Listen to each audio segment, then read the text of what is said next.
Bismillahirrahmanirrahim. Tarsus Umut Kervanı olarak bir hayırseverimizin bağışlamış olduğu ev eşyalarını teslim aldık.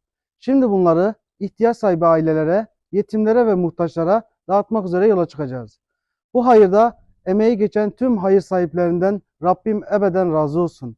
Allah'a emanet olun. Umut Kervanı Tarsus.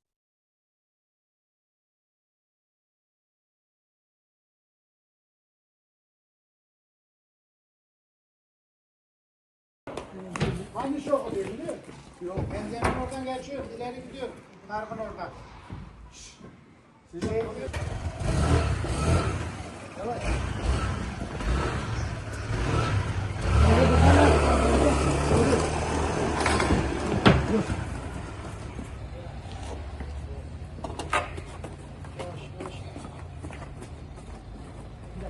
Yoksa git koy. Ya Allah.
Balkon altına.